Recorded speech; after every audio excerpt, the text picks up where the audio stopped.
안녕하세요. 서울 S치과 최승원 원장입니다. 오늘은 신경치료는 많이 아픈가요? 라는 주제로 설명을 드려보겠습니다. 치과에서 이제 여러 가지 치료가 있는데 그 중에 가장 많이 두려워하시고 또 통증을 심하게 걱정하시는 치료 중에 하나가 이제 신경치료인데요.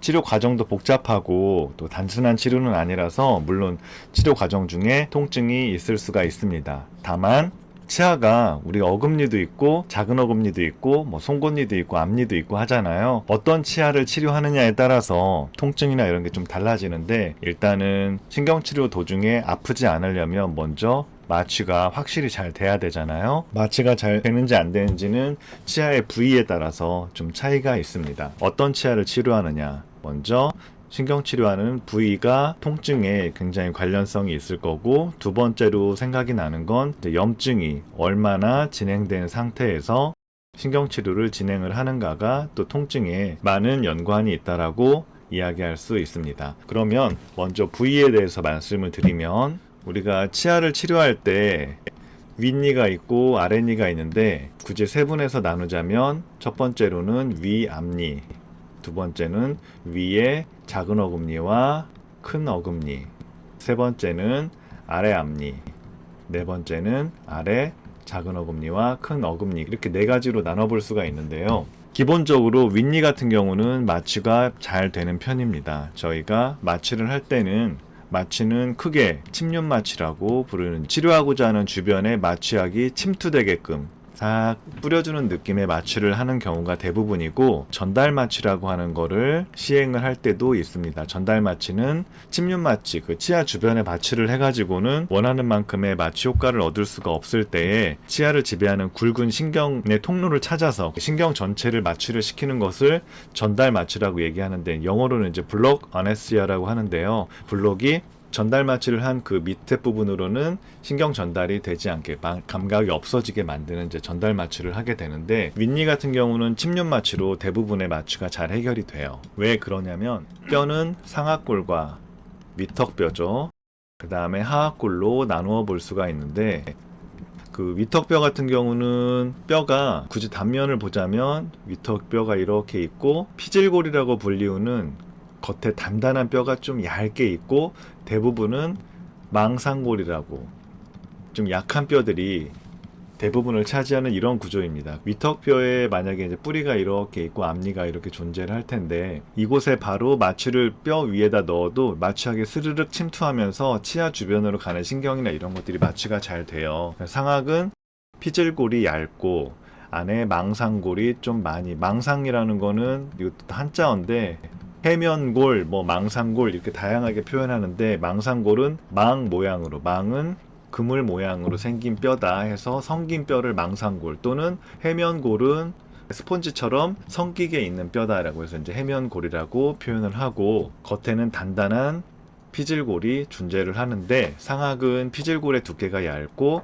성긴 뼈인 망상골들이 좀 많은 부분을 차지하고 있습니다. 근데 하악 같은 경우, 아래 턱뼈 같은 경우는 단단한 뼈가 많고 해면골이 좀 적기 때문에 아래 턱뼈는 마취를 이렇게 넣어도 침투가 제대로 일어나지가 않습니다. 위턱은 마취가 잘 되기 때문에, 마취가 잘 된다는 말은 그만큼 신경치료를 할 때 통증이 좀 적을 수 있다라는 이야기가 되겠죠. 그래서 위턱을 할 때는 크게 막 신경치료를 하면서 통증을 많이 호소하지는 않는 것 같아요. 아래에 있는 치아를 치료할 때 아래 앞니나 작은 어금니까지는 그래도 침륜 마취가 잘 들어요.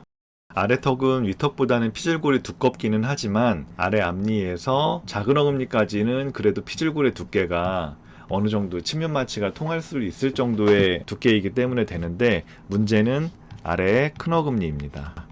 아래 큰 어금니 주변으로는 단면을 보면 큰 어금니가 아래가 이렇게 있으면 뿌리가 있잖아요. 뿌리가 있으면 거의 피질골이, 뼈가 이제 이런 식으로 돼 있는데 피질골 자체가 두께가 이렇게 두꺼워요. 그래서 여기는 망상골이 있고, 피질골이 워낙에 두껍다 보니까 마취를 여기다 넣어서 마취액이 뼈를 통과해서 여기까지 들어가기를 아무리 기도해도 잘 안 되는 경우들이 많습니다. 아래 큰 어금니를 치료할 때는 어쩔 수 없이 전달 마취라는 걸 하게 되는데요. 전달 마취는 이 만 속에 그림을 그리자면, 이제 아래 턱뼈가 파노라마 사진을 찍으면 이렇게 있잖아요. 앞니도 이렇게 있고 송곳니도 이렇게 있고 뭐 작은 어금니 있고 큰 어금니가 이렇게 있게 되는데, 큰 어금니 주변으로는 피질골이 두꺼워서 마취약이 제대로 침투가 안 된다라고 말씀드렸잖아요. 신경치료할 때 마취하고자 하는 신경은 쭉 뇌에서부터 시작된 굵은 신경이 가지를 치다가 여기 아래 턱뼈에 있는 하악공이라는 구멍을 통해서 쭉 하악 턱뼈 안을 주행을 하다가 여기 근처에 이공이라는 곳을 통해서 밖으로 빠져나오는 굵은 아래 턱뼈에 신경이 있거든요. 이 신경이 쭉 가면서 치아마다 가지를 쳐서 치아 안에 신경 쪽에 감각을 느끼는 신경 가지를 치게 되는데, 전달 마취라는 건 이 하악공 들어가는 입구를 찾아가지고 여기다가 마취약을 넣으면 여기서 또 마취가 일어나서 이 밑으로 감각이 싹 사라지는 거예요. 일반적으로 내가 치료하고자 하는 치아 주변에 찔러서 하는 마취와는 다르게 여기는 직접 이 신경을 블록하는 마취이기 때문에 신경 차단시키는 마취여가지고 하악 전달 마취를 제대로 하려면 이 하악공의 위치를 잘 찾아서 넣어야 되는데, 하악공이라는 게 입을 아 하고 벌렸을 때 왜 경험해 보신 분 있겠지만 내 목에다가 막 주사바늘 찌를 때 있잖아요. 근데 입안에 주사바늘 긴 게 쑥 들어와서 뭐 안쪽을 확 찌른단 말이에요. 그 주사를 맞고 나면 갑자기 입술도 감각이 멍해지고 혀도 멍해지고 하는 마취가 있는데, 그게 바로 이제 전달 마취예요. 이 하악공의 위치가 파노라마 사진을 보고 대충 감을 잡고 대략적인 높이를 봐서 찌르긴 하는데, 마취 바늘이 눈에 보이지 않고 잇몸 속에 조직 속에 파묻혀 있는 저 깊은 곳에 있는 뼈에 위치한 하악공을 마취 바늘로 정확히 찾는다는 게 이게 쉽지가 않아서 되게 뭐 성공률은 한 50% 미만으로 나와 있는데, 그만큼 하악공의 전달 마취, 아래턱 전달 마취 하는 게 쉬운 일은 아니거든요. 마취의 성공률이 아무래도 다른 침륜 마취에 비해서는 낮다 보니까 아래 어금니를 치료할 때는 전달 마취 외에도 추가로 침륜 마취를 더 하거나 이 틈으로 마취약을 넣거나 이런 식의 다양한 마취를 추가로 하면서 진행을 하게 됩니다. 그래서 결론은 마취의 난이도가 신경치료 과정에서 통증에 어느 정도 영향을 줄 텐데, 가장 난이도 1번은 아래 어금니다. 작은 어금니는 침륜 마취가 어느 정도 이루어지니까 되는데, 아래 큰 어금니는 전달 마취를 진행을 해야 되는데, 지금 설명드린 이유로 전달 마취라는 게 성공률이 그렇게 높지가 않기 때문에 아래 큰 어금니는 부가적인 마취가 또 필요하고, 그만큼 또 마취가 잘 안 돼서 치료할 때 고생하시는 경우들이 종종 있습니다. 마취를 기준으로 해서 이제 부위마다 신경치료가 얼마나 아플까 이런 것들에 대해서 말씀드렸고요. 두 번째는 신경치료라는 건 결국 영어로 하면은 루트 커널 트리트먼트예요. 뿌리에 있는 작은 관을 찾아서 치료를 하는 과정인데, 앞니 같은 경우 위에 앞니가 있으면 뿌리가 하나가 있고 찾아야 되는 신경관이 굵은 게 하나가 있습니다. 어금니 같은 경우는 뿌리도 보통 2개 내지 3개가 있고, 뿌리 하나가 또 되게 길쭉하고 길어서 뿌리 하나당 보통 2개씩의 신경관이 주행을 하고요. 아래 어금니는 운 좋으면 3개 아니면 4개 정도의 아래 위 통틀어서 3개나 4개의 신경관이 존재하는데, 기본적인 3개의 신경관은 그래도 치료하기가 쉬운데 마지막 4번째 신경관은 굉장히 가늘고 만곡이 있는 경우도 있어서 쉽게 치료가 안 돼요. 그 말은 우리가 흔히 이제 신경치료다라고 하면 신경치료란 느낌 아래 모든 게 다 똑같은 치료라고 생각하시겠지만, 앞니를 신경치료하는 것과 어금니를 신경치료하는 것은 치료 난이도가 다르고, 앞니는 치아 하나를 치료하는데 신경관 하나를 치료하면 되지만, 어금니는 앞니보다 훨씬 가늘고 좁아져 있는 신경관 4개를 치료해야 되기 때문에, 산술적으로는 예를 들어 앞니 6개를 신경치료하는 것과 4개의 신경관이 굽어져 있는 어금니 1개를 치료하는 것은 오히려 어금니 1개를 치료하는 게 더 시간도 많이 걸리고 힘들 수가 있어요. 앞니는 신경관이 굽어 있는 경우는 잘 없고 되게 이제 일자로 곧게 뻗어 있고 신경관도 꽤 굵기 때문에 치료의 난이도가 그렇게 높지는 않은 편이란 말이에요. 근데 어금니는 치료해야 되는 신경관도 개수도 많고 많이 좁아져 있고, 좁아져 있다는 것은 가느다란 기구부터 시작해서 계속 넓혀가야 되는 거기 때문에 진짜 앞니 6개를 치료하는 게 훨씬 쉽지, 만곡이 되어 있는 어금니 1개를 신경치료하는 거는 이쪽이 더 난이도가 높지 않나, 그런 생각입니다. 이 말씀을 드리는 이유는 치과의사 입장에서는 다양한 신경치료를 하잖아. 앞니도 할 때도 있고 작은 어금니도 하고 큰 어금니도 하고 한단 말이에요. 근데 치과에서 종사하지 않는 일반인들 입장에서는 예를 들어 A라는 사람이 신경치료를 해야 되는데, 신경치료가 어떤 건지 인터넷도 찾아보고 주변 사람들의 말도 들어보고 할 거란 말이에요. A라는 사람이 치료해야 되는 것은 앞니예요.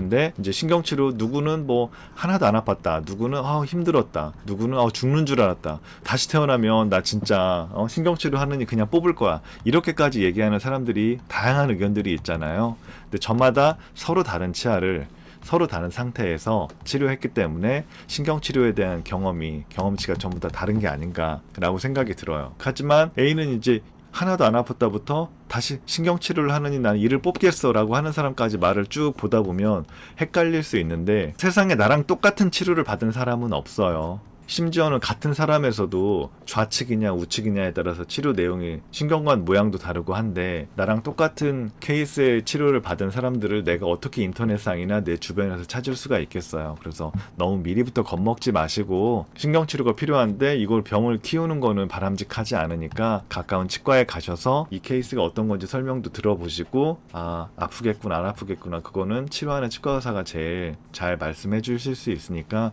인터넷에서 나열한 거 보고 미리부터 겁먹지 않으셨으면 좋겠습니다. 마지막으로 염증이 얼마나 진행됐는지에 따라서 신경치료가 아플 수 있고 안 아플 수가 있습니다. 염증 진행도라는 거는 치아가, 앞니가 이렇게 있으면 치아 속에 비어있고 이 안에 신경관이 있는데, 충치가 진행되기 시작하면서 균이 들어와서 여기에 감염을 시키기 시작한단 말이에요. 염증이 생기는데 이 통증이 막 심할 때가 있어요. 그때는 마취 진짜 안 돼요. 치아가 썩어가지고 너무 아플 때는 마취가 너무 안 되거든요. 왜냐하면 염증이 막 있고 pH, 그러니까 산도가 올라가서 이 주변에 마취약을 넣으면 이게 다 그냥 흡수돼 버리고 거의 한 마취의 효율이 20분의 1 정도로 떨어진다고 제가 옛날에 책에서 본 기억이 있거든요. 그 말은 평상시에는 마취약 한 번만 넣어도 마취가 될 치아가 20개를 넣어야 마취가 겨우 1개 넣어서 될 정도의 마취가 된다는 얘기예요. 물론 20번을 마취할 수는 없어요. 어떤 치아에다가. 마취약 자체에 혈관을 수축시키는 뭐 약들도 들어있고 여러 가지 약들이 들어있기 때문에 한 사람한테 한 번에 쓸 수 있는 약제가 한도가 있는데 이거 20개를 주사할 수는 없거든요. 그만큼 마취 효율이 떨어져서 진짜 아플 때는 차라리 그냥 뭐 항생제나 소염진통제를 좀 드시고 통증을 좀 가라앉히고 그 다음에 치료를 하는 게 오히려 더 편안할 수도 있으세요. 염증이 심할 때는 진짜 마취가 안 된다. 이거 꼭 기억해 주시고, 너무 아프고 할 때는 당장 뭔가 하기보다는 좀 가라앉히고 하는 게 나을 수가 있고요. 대략적인 오늘 신경치료에 대한 내용을 말씀을 드렸는데, 결국에는 신경치료할 때 아프냐 안 아프냐, 마취가 얼마나 잘 되느냐 안 되느냐가 중요한 관건이다라고 말씀을 드렸죠. 문제는 아래 어금니는 마취가 좀 잘 안 돼서 좀 통증이 있으실 수 있다, 그런 말씀을 드렸고, 그 다음에 앞니냐 어금니냐, 그 치아가 갖고 있는 신경관의 개수가 몇 개냐, 신경관이 얼마나 좁고 굽어 있느냐, 얼마나 곧게 뻗어 있느냐, 이런 것들이 치료의 난이도를 결정하는 거라서 이런 부분들이 또 신경치료에 굉장히 중요한 역할을 할 것이고, 세 번째로 염증이 얼마나 진행됐을 때 신경치료를 하느냐가 또 통증에 많은 연관성이 있다라고 할 수 있겠습니다. 신경치료 요즘에 진행하면서 이런저런 생각이 들어서 한번 설명드리는 동영상을 준비를 해봤고요. 오늘도 도움이 되셨으면 좋겠습니다. 서울 S치과 최승원이었고요. 시청해주셔서 감사드립니다.